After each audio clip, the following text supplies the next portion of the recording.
guys. Welcome. And welcome to all of you for being here today. As Celia said, my name is Jeff Bellis, and I lead corporate citizenship and public affairs here at Blue Cross. And we're thrilled to have you in our innovation center this morning. Sorry, I'm a little, I think, discombobulated. My allergies are so bad. It happened last night. I got home and I don't know what it was, but it just took over.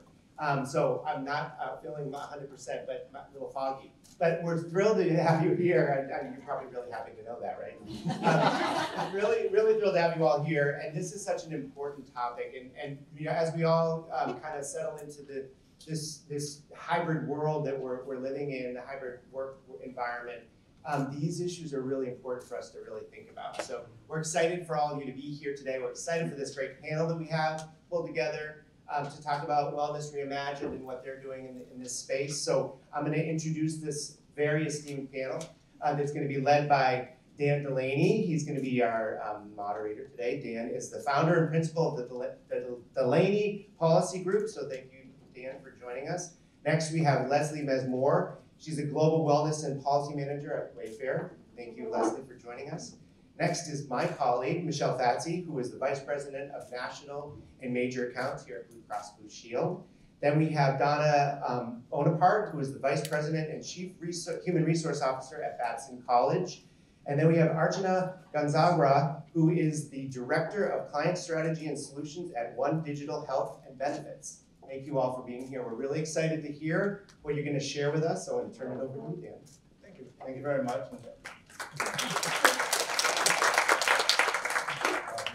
It's really great to be here. I have the easy job. I have a script, and I have brilliant people next to me, so I'm just going to kind of kick it off. But one of the things that we all know is the Gallup State of Global Workforce report indicated employee well-being is key for workplace productivity. Well-being affects employee engagement. Less than 50% of workers in the U.S. strongly believe their organization cares about their well-being. As employees, as employers and providers, it's essential that we prioritize a holistic approach when it comes to wellness. One of the things that the Gallup report indicated was that leadership is actually the key component to addressing this issue. So I'm really pleased to be with such leaders at the table. There was a survey commissioned by Blue Cross Blue Shield that found that 40% of employees would leave their job for another one that offered better mental health benefits. How can employers focus on employee retention and mental health at the same time? Michelle, do you want to kick that one off for us? Thank you, Dan. Happy to speak to that. So the survey was commissioned. It was a joint effort between us here at Blue Cross as well as the Boston Business Journal, and the survey was released back. I'm getting the signal. Better?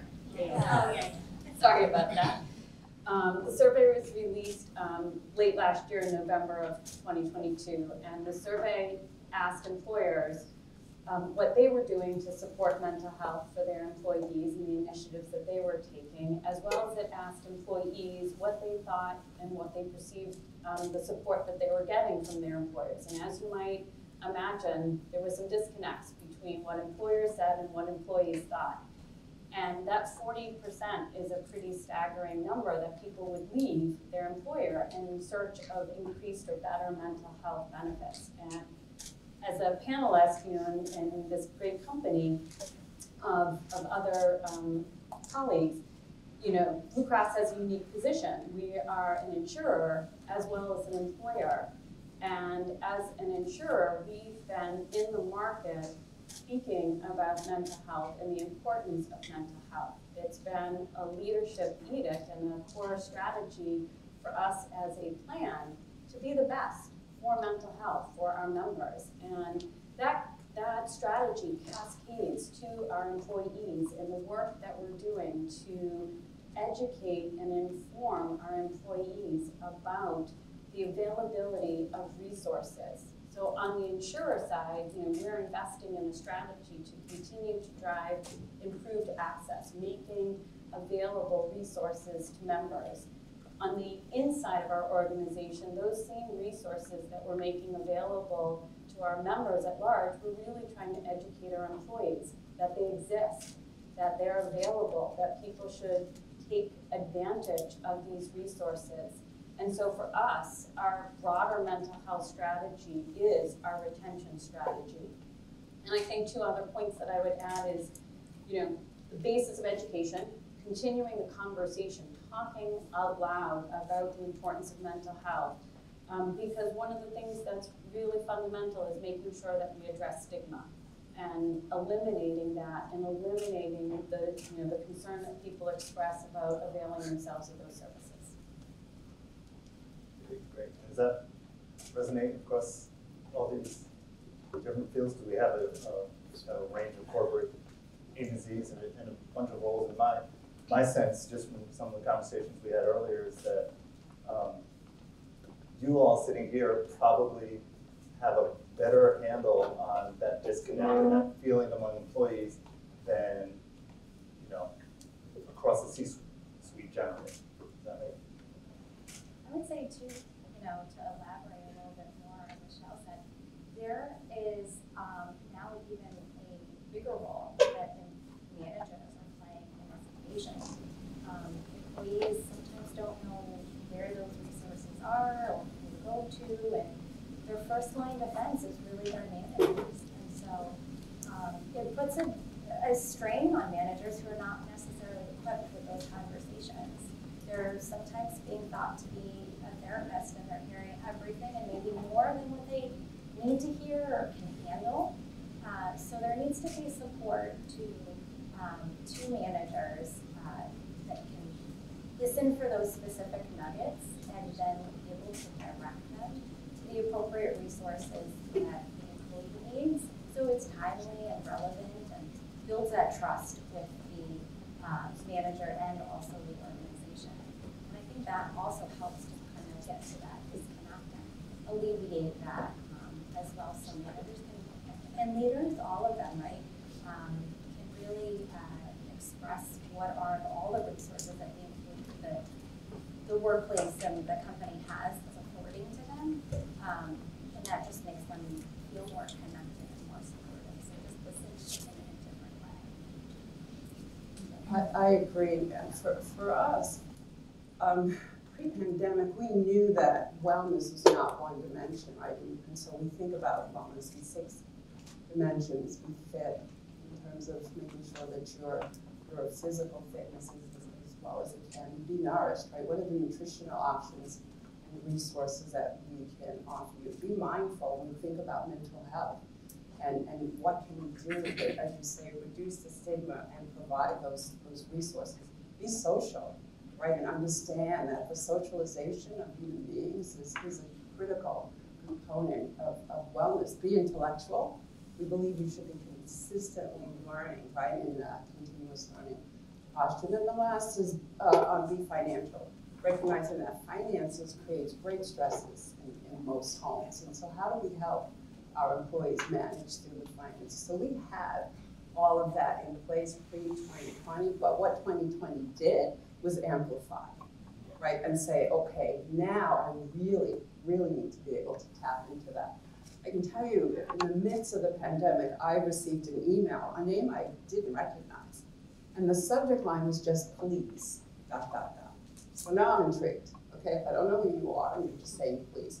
I open the email and it says, Dear Donna, please save my marriage and let me come back to work.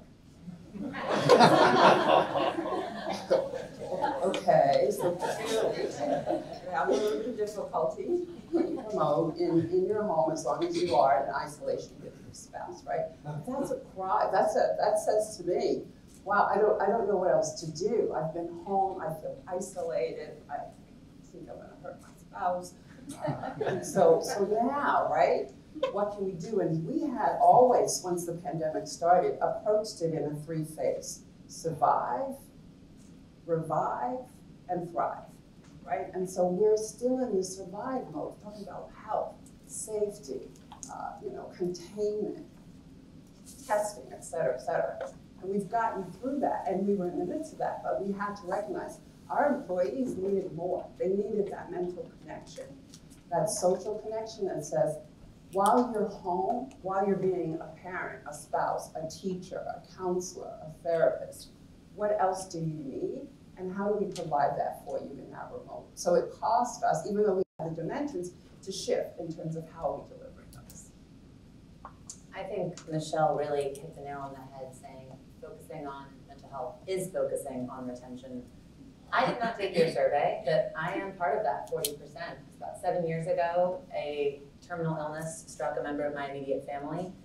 And when I was in the throes of bereavement, HR would not return my calls. And to Jenna's point, the manager had no tools, no support for me. I was left to my own devices to find the mental health resources that I need, and decided to pivot in my own career and be a part of the positive change to provide more employees access to mental health resources, to provide those managers the tools to equip their employees with the mental health resources, because I firmly believe it is all a house of cards, even your physical health, your financial health, your social health, all of your well-being holistically is for naught if you're not looking after your mental health. So I think it is, to me, to answer your question, Dan, one and the same. And do you think it's, this for everyone, do you think it's more or less challenging now that people are working hybrid, so you don't have necessarily eyes on employees or your colleagues in the way you would 5 years ago when we all were punching 9 to 5 or 9 to 9, depending on your work style? So much more challenging. You know, at Wayfair, we have a very diverse employee population. Not only are we spread across 8 different countries of operation, but we have different employee types. We have our corporate employees who are largely desk-bound and at this point are mostly back in the office. But we also have our sales and service employees who are almost entirely remote. So working different hours to give, hopefully, all of you the best customer service experience that you've had with our product, with our support team. And then we also have frontline warehouse employees who never left the site. So we're trying to manage very different employee types with different resources, different needs. We've introduced physical retail stores in Massachusetts recently, so now brick and mortar is also part of the equation. So we have these diverse populations, and several of whom we have very little line of sight to how they're actually doing, what's going on outside of the screen, and the relationship challenges, the childcare and caregiving needs, particularly for that sandwich generation that's looking after elders and younger needing family members. It is incredibly difficult to actually train the managers to understand what's going on behind the surface. And this leads right into what I was going to ask our town about, which is like, you know, what are some of the tactics that employers can use to engage employees and family members like across all platforms and for person versus digitally? Have you been doing innovative stuff that Well, I'll tell you something that might not be so innovative, but makes a lot of sense. It's just playing to that sense of purpose. Is the work that they're doing aligned to their sense of purpose? And there is a lot of the answers for you of how engaged are they going to be. If they're doing something that is building to the mission of the company and are in roles in which they are feeling and fueling that sense of purpose, they're more likely to be engaged. They're going to be happy. They're just going to be happy delivering. And so you really can't argue with ensuring that those people have the skill sets needed, are trained appropriately, that you're providing ongoing personal training as well as career growth opportunities for them to find and explore what are they interested in, what comes naturally to them, what do they need to work on, and those are where the training opportunities are to help them grow and flourish. A lot of those training opportunities or even educational seminars don't have to be just for the employee, but also for their families. And when you can build and incorporate their family so they're all aligned together, the entire family unit is aligned together, you'll start to see them be more and more engaged with the company and more apt to work hard and be productive because they just believe in the mission of the company. And I think that really, there is no way that you can look that they won't be socially connected in that. And so I think when you're talking about engaged employees, all of those pieces foster social connection. So aligning, I think, is the best way for employers to really get the it's like a lot of what's underlining what everyone is saying is it's really kind of a workplace culture issue and a way, and I know sort of coming out of the state house where I originally started my career in Massachusetts, that culture was severely disrupted by the pandemic when there was no more incidental social engagement. There was no, like, it's wonderful to be intentional, but one of the challenges that I face and that I've seen people face is, during COVID, every interaction was intentional. There was no accidental bumping into folks at the watercolor cooler. Rather, there wasn't a way to transmit sort of the institutional culture sort of collegially. So I just wonder how each of you sort of think about that in the context of wellness, both your individual organizational cultures, but also sort of the variety of challenges you have, sort of making sure you're engaging the full diversity of your employee base, whether it's across professional skill sets or demographics or what.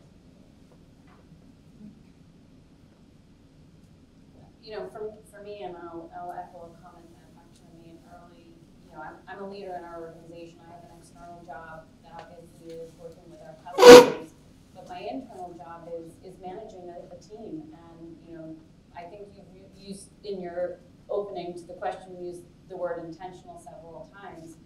As a manager, I play the ground game. I have to ask my team and to create that culture of them, it's incumbent upon me asking them, how they are, and not, when they start to answer me with like something work related, like I'm not asking you how work is, I'm asking how you are.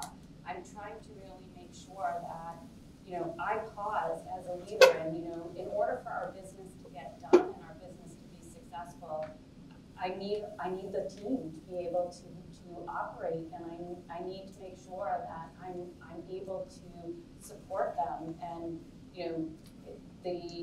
to your opening funny story of somebody saying please, but sometimes people aren't as willing to say that they need help. So I'm constantly listening for those small cues. I'm constantly trying to make sure that I'm supporting my team in the best way possible, and just really trying to constantly build that culture. And it's part walk the talk. But I rely on my own leaders and my company to be able to provide me the training and the support, and allow me to have that freedom that I'm focusing on my people, I'm investing in my people, I'm intentional with my people.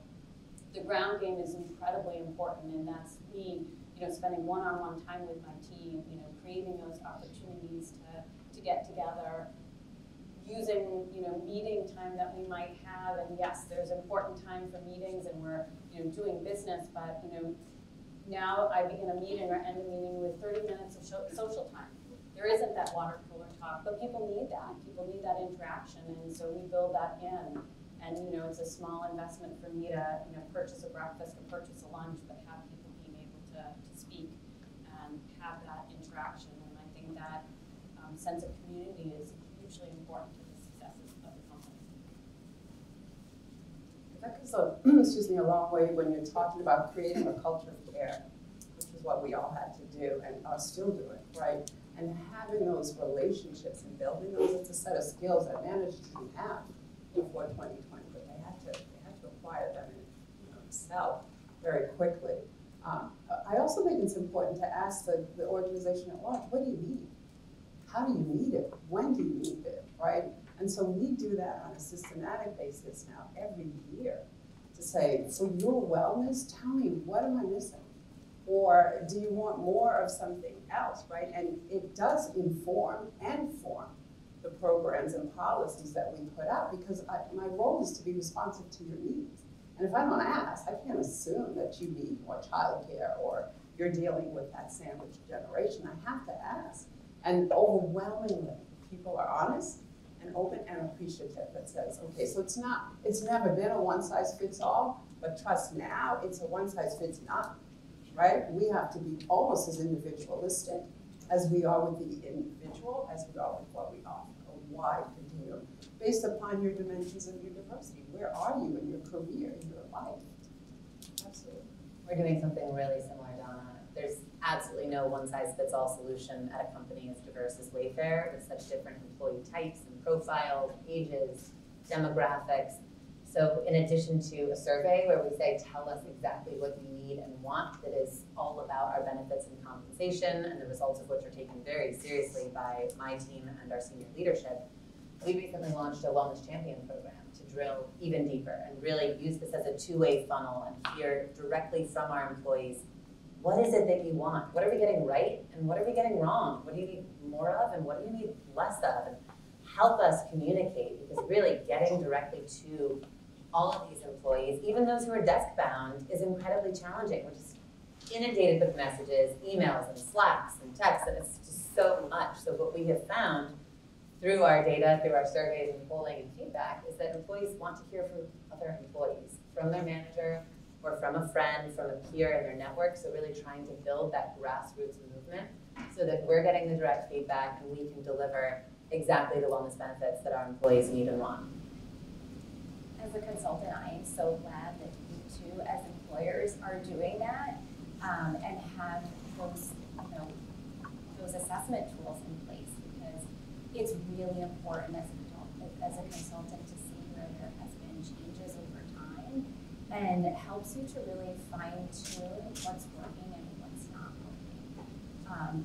There is no magic bullet, and you might be putting in programs that don't fit the masses, and it just could be because they've aged out, or there's turnover and there's natural attrition, and people just don't need those things anymore. So without those data points, I think you're at a miss. So I would clearly start and encourage employers to do those surveys. But what I also find is more valuable is, to your point, around those focus groups and really sleuthing the underpinnings of what people are struggling with that don't come out in the survey. They come out in those anecdotal conversations. They come out with, how are you really doing? And something that you don't see in the virtual environment is that physical way they answer that question. It's their body language. It's the language they use. It's how they're really delivering that message. And so I think the strain of the hybrid environment is that you're still putting on a little bit of a facade, and we're seeing it in the younger generation with social media and just putting on an image, but really trying to find out what's going on behind the lens and peeling back those onions are really going to drive the programming and team them into a very, very particular, specialized way that helps people move one step forward at a time. So I love that you guys do that. At One Digital, we do the same thing too. We take constant pulse surveys to measure how engaged we are, where we are engaged, what leadership can do better for us to make us feel more empowered in the work that we're doing. But what I love about our leadership is that they are proactively sharing and communicating the results. They're very transparent on the areas that we were falling short and those scores were low, and then devising action plans, asking us as employees, how do we want to be part of those action plans? I stepped up and said, I'd love to be part of the DE&I and B committee and can empower a little bit of change and diversity in our Massachusetts office. And it gives, I think, folks like me a sense of belonging and empower it to improve the overall health of the company. So those little steps can actually go a long way and are really important tools.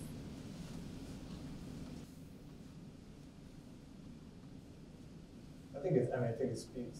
I'm actually, I didn't know exactly what to expect this. I'm so cheered up by the fact that everyone is so engaged in wellness and getting this feedback loop. I think it speaks well of each of your organizations that you're getting honest answers. I know I've been in career spaces where I would have never given an honest answer to how are you feeling, how are you, this is pre-social media, like, what's going on with you? It's like, no, you have to perform. That's what I do. All the time. And so I think it really, it just speaks volumes about the way each of you interact with your companies and the prioritization and the quality of the qualitative nature of the answers, because it's such an important thing to create a space where people are honest enough to share where their shortcomings are. And especially, Lindsay, you were saying, if you have so many different career types and positions, whoever's working in a physical plant, moving is not going to be the same person who's got the same issues as who's handling your external communications or your social media or your IT backend. So I just think it's great.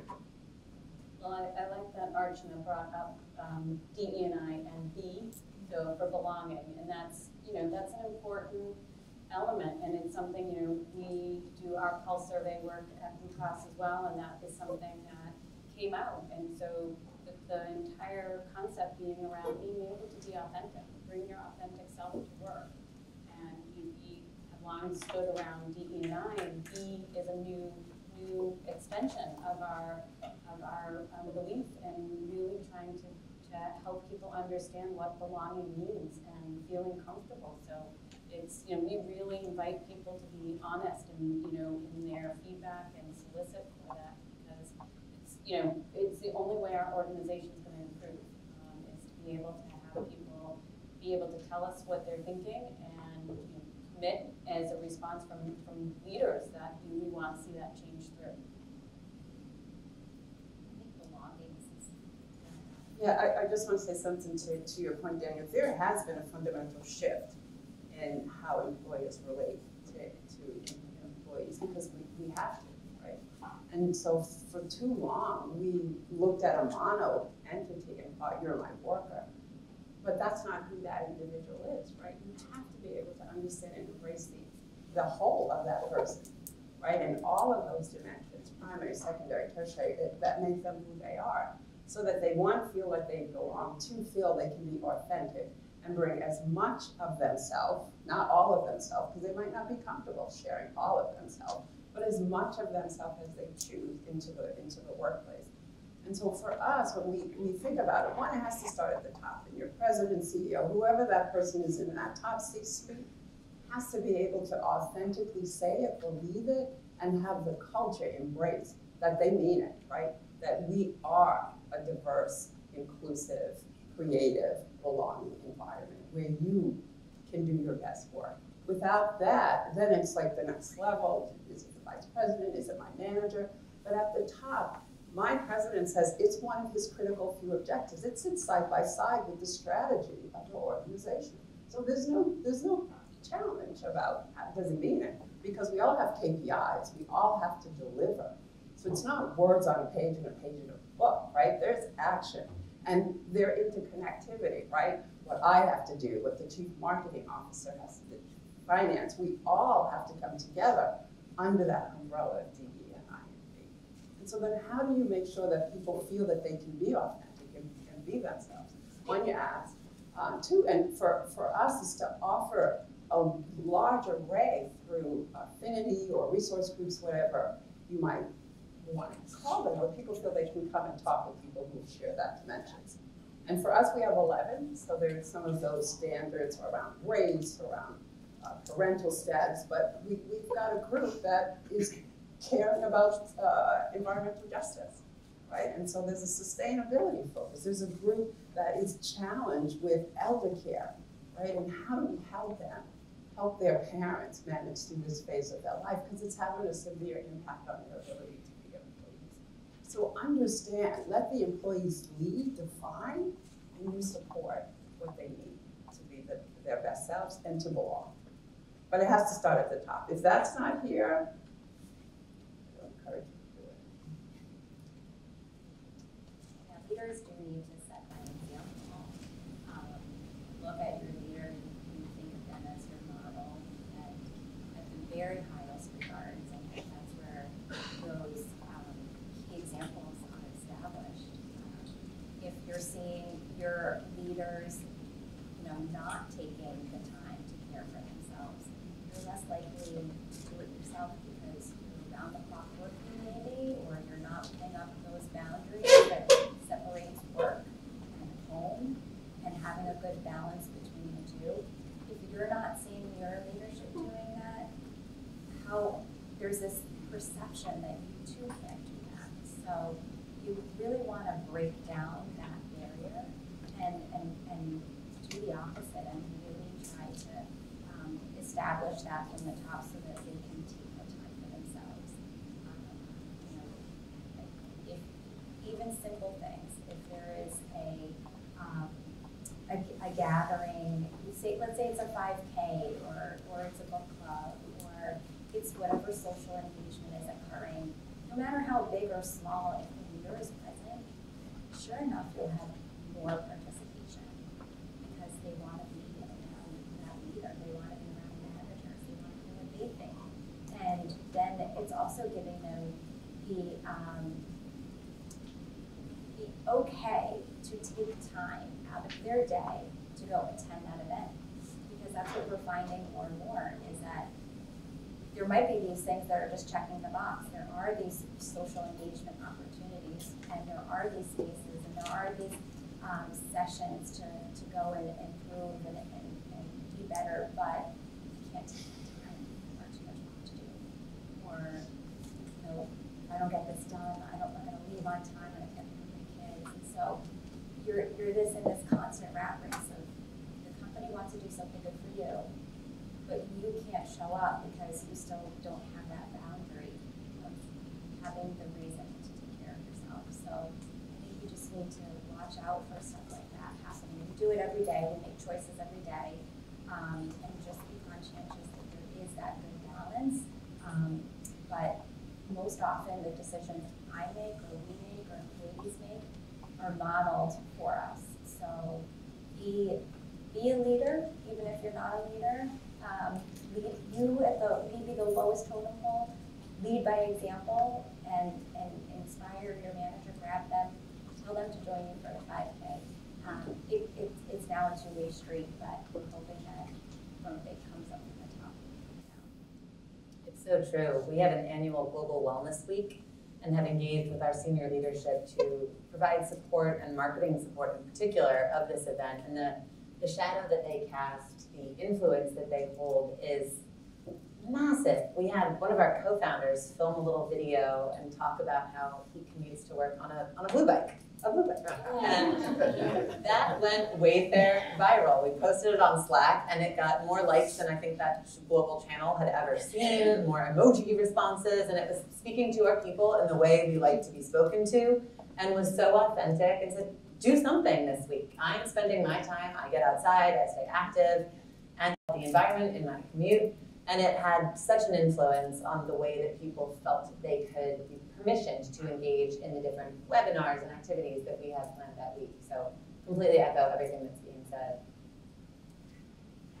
Well, I want to make sure we have time for audience question and answer, but so one closing question that hopefully all of you will respond to is, what actionable steps or tips do you have for employers looking to take the next step to kind of elevate the wellness of their employees? And also, bear in mind, how might smaller companies also sort of grab onto these, because you all represent relatively robustness? I'll start. I mean, I think it's fantastic that there's a room full of people here today. I think being part of the conversation is an incredible first step.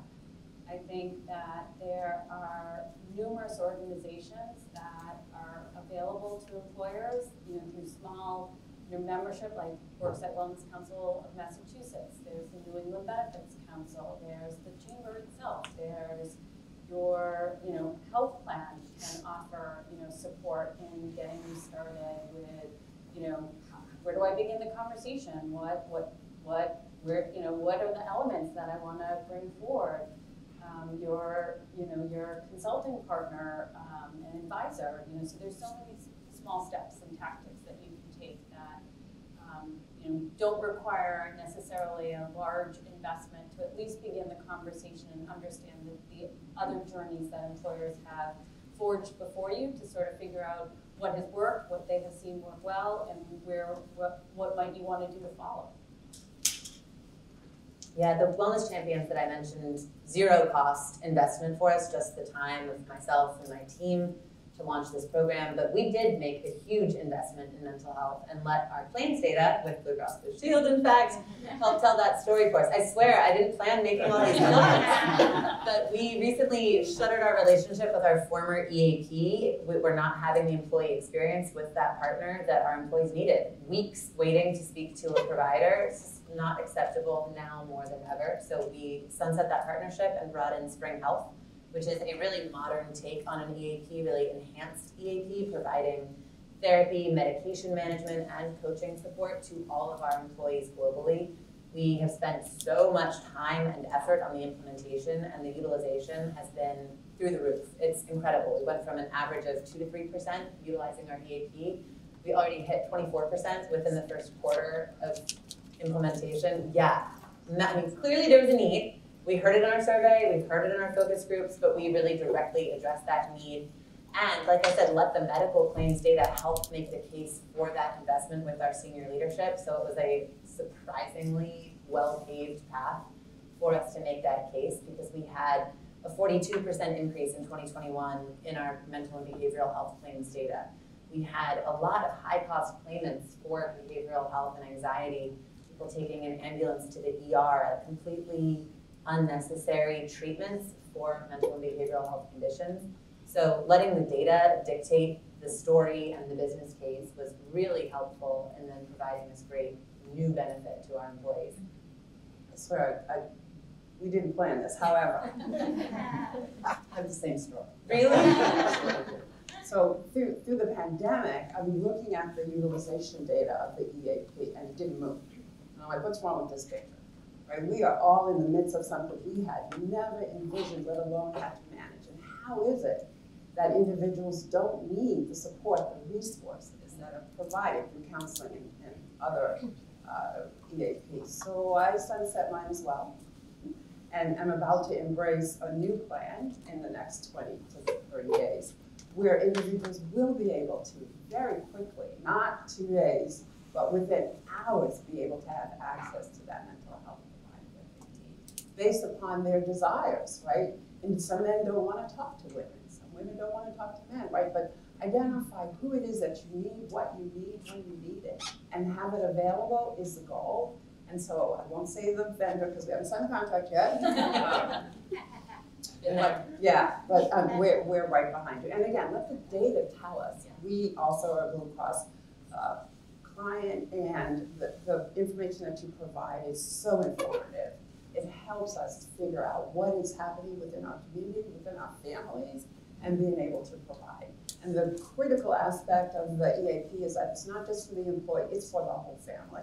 That's an imperative for me, right? Your son, your daughter, everyone should be able to have access to these services, because it's the unit that the employee belongs to, not just the individual.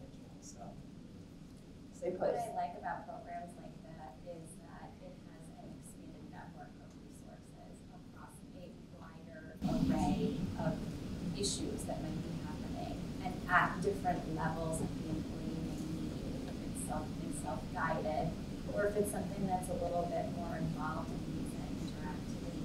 It's all in one now. And I think that's really important, because what we're seeing is people are now realizing and want to take that next step, but just can't get an appointment. And a lot of the therapists are just removing themselves from the network, because this is now a commodity space. People will pay for these, just like you would sometimes pay for a massage that may or may not be included in your insurance, right? So people will pay for some of these programs. People will pay for weight loss programs. People will pay for mental health apps on their own, because they see this greater need. And so therapists are kind of at exiting the space, and that just puts an unreasonable burden back onto the employee and then figuring out where to get that care. So if employers like yourselves are providing a different form of an employee resource program that is just more comprehensive, that's really going to meet the needs of where everyone can be in that journey. Do we have questions from the audience? Do we have magic mic? Yeah. There.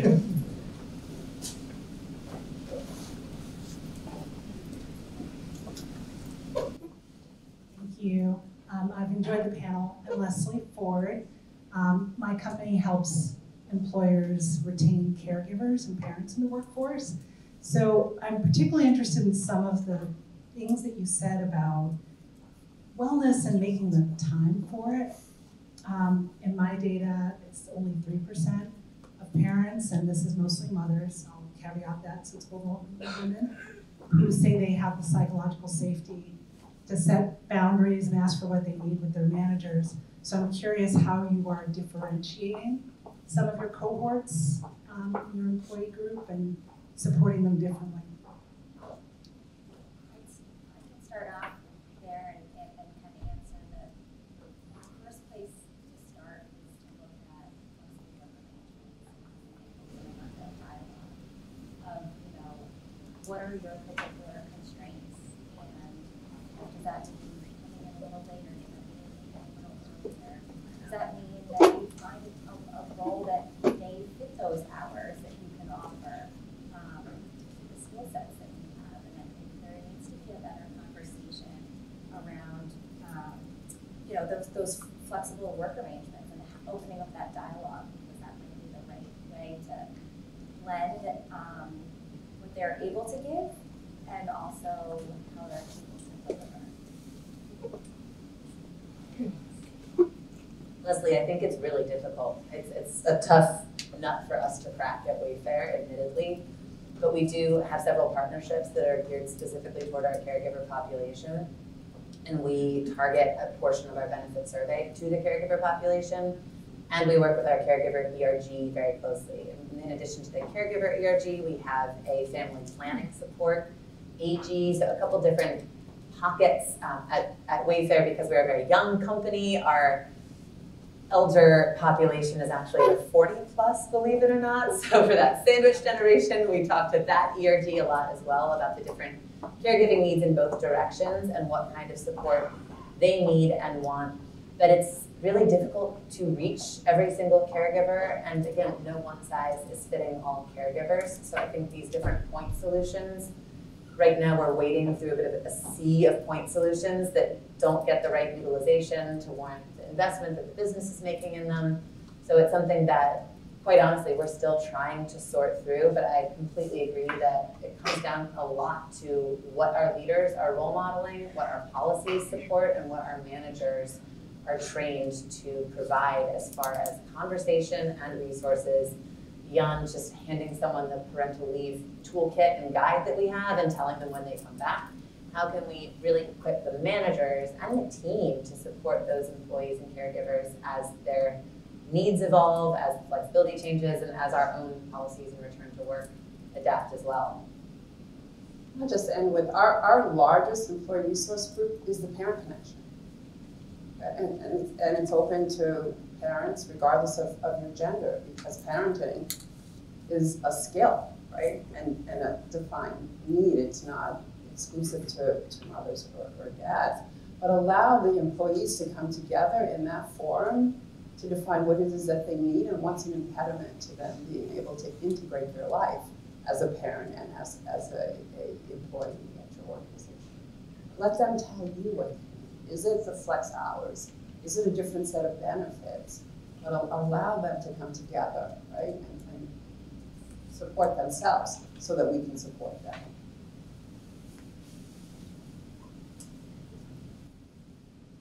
Good morning. This was such a great panel, so refreshing to be in a space where we're talking about resolutions to a big, big problem. My name's Naisha Deed. I am from Boston, and I am the founder of an organization called Pure Spark, where we help Black people along on their wellness journey. And I actually exited corporate America in 2017 due to mental health concerns. I was struggling a lot with depression, some other things that I won't really get into. But a couple of you mentioned on the panel that like you had asked that question, like, how are you doing? And when I kind of revisit my time in corporate America, I think, Daniel, you also mentioned this, just the fear of being honest, right? Of being able to say, I'm struggling. There is too much on my plate. I have a lot going on at home and I don't feel supported. That's an example, right? But the fear is, if I'm honest, I might lose my job.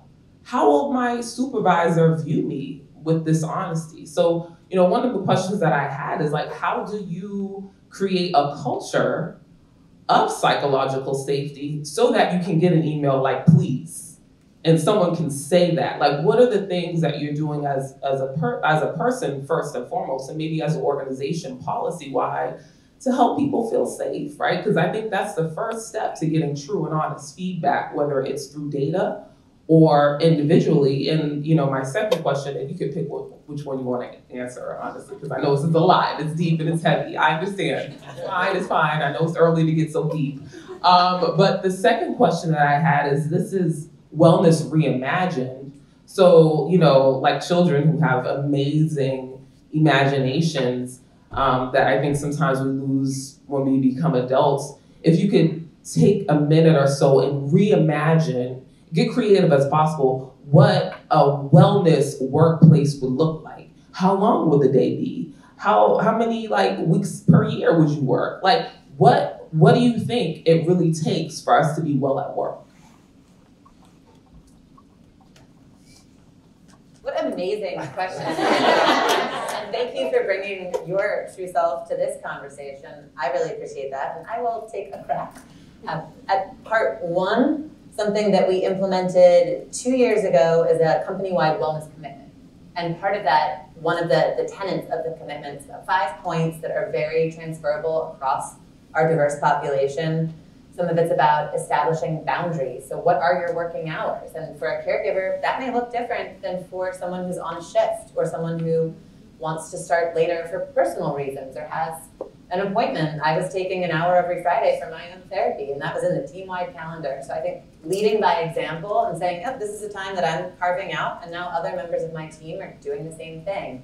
But I think it's really making it clear as a company, these are the things that we can all do together. And the 2 other tenets that I think are very important are communicating your needs and respecting others. And respecting others is one of our company-wide people principles, so it's really going to believe you at face value, believe in your positive intent, and trust that if you're taking an hour for your mental health, it's for your mental health and it's not for you finding a job somewhere else on LinkedIn at this hour. It's really trusting our employees to be their best selves and supporting them, and I think making that messaging as clear as possible and practicing what we preach is incredibly important. Shifting gears into the blue sky thinking part of the question, which I love, I think it would take flexibility that Archana mentioned to the next level. I think if we're getting the work done, does it really matter where you're doing it, when you're doing it? How you're doing it does matter. I would really challenge companies, including my own, to think more about the location, the times, the place, the way we're collaborating, the way we're traveling, the way we are joining forces. I mean, nap pods have been a very hot topic within our team, not something we currently have. We have had chair massage come on site. I envision a world where everyone has unlimited free therapy. We're not there yet, but that I would really like to have massive investment and a massive degree of flexibility in where, when, and the style, not so about, but the different ways that people are working. I'll echo some of the comments that you made to the first question. I make my calendar public to my team. And there's nothing that I hide in there in the sense of, is it a medical appointment? Is it, there are things that sometimes I just have to do in the middle of the day, and I want my team to have that same flexibility. I manage a sales team. We inherently have a bit of flexibility. We're working around clients. But there's not a stigma in the sense of, you know, when they ask, can they move that appointment? I'm like, well, that's a doctor's appointment, you know, like, nope, I can't move that one, but I will move something else, you know, to be able to be with you. But I think it's part of being open. I want them to see that I make certain things a priority, and they should, in turn, make that, you know, for themselves a priority.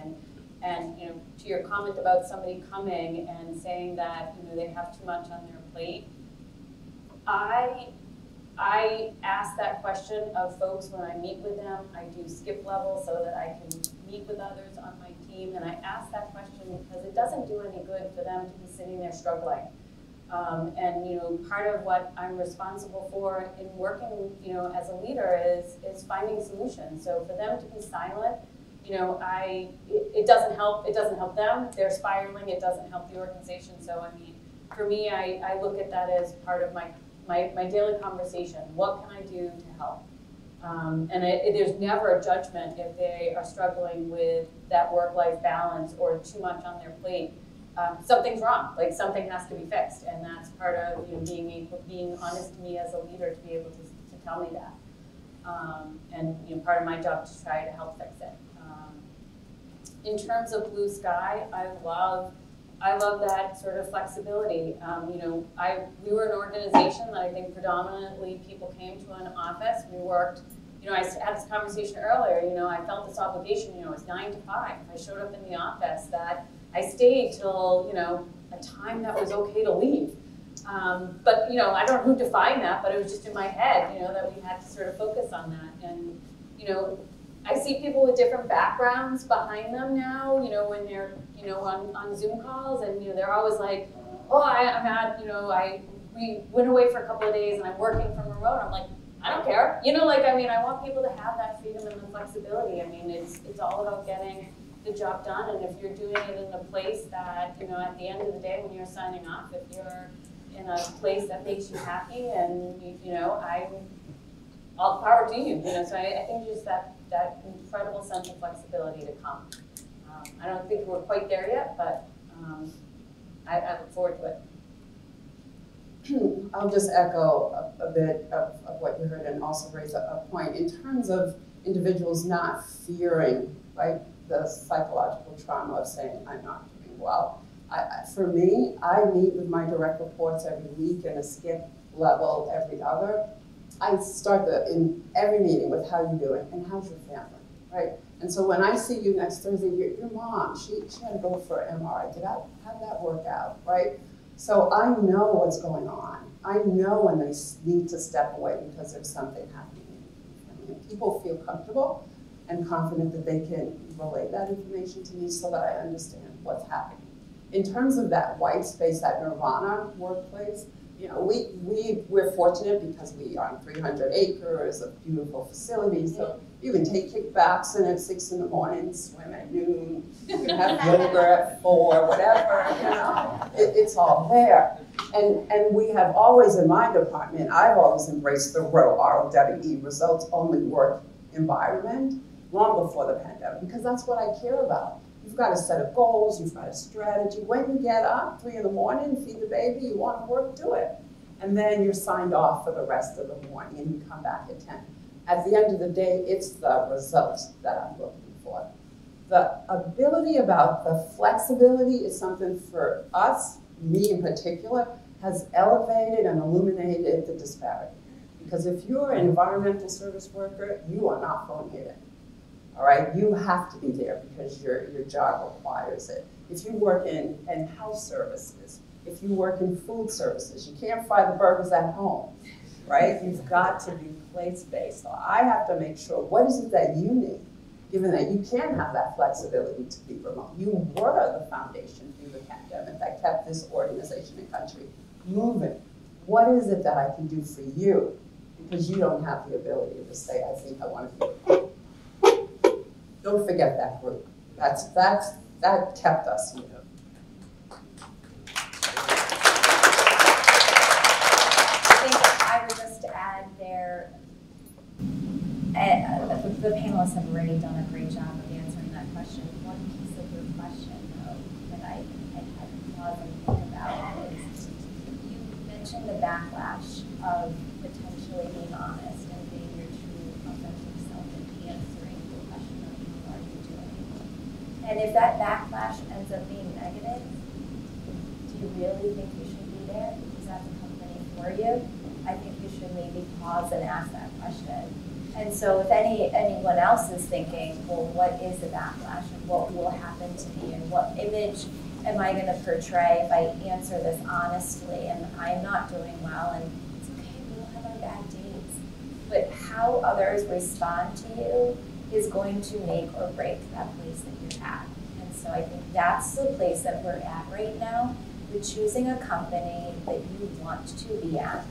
And we are all empowered as employees to choose the right company for us. And that's the war on talent right now. And so employers are really faced with a harder work ahead of them, and us as consultants to support to keep and retain those people. So this is the change. We are in reimagining it right now and shifting. You know, I haven't been in the workplace for that long, but I do remember the days that Michelle was talking about. I would stay in consulting working, 70, 80 hours a week, and I would not leave my desk and sign off till 8, 9 o'clock, even though I had a screaming baby on the side, because I had to pull those hours, I had to make my billable requirements. But, now we're talking about, I get to call the shots, and I get to say, I don't want to work in this environment, I want to work in this environment for these hours, and I get to have a little bit more autonomy. I mean, we are already shaping and reimagining in what has been, my work career over the last, 15 to 20 years. So I think that we have what can happen in the next 5. I mean, the pandemic made so much happen in just 1 to 2, right? Virtual care is now, we had talked about it for 15 years, and no one ever really did virtual care, but all of a sudden, because of this situation, now everybody loves virtual care. I do. I don't have to go to the doctor's office to get a strep culture. I can get one ordered. Like, brilliant. I don't need to take time off of work. Brilliant. We are already living and working through a reimagined workplace. All right, well, thank you very much. Let's hear for our panel.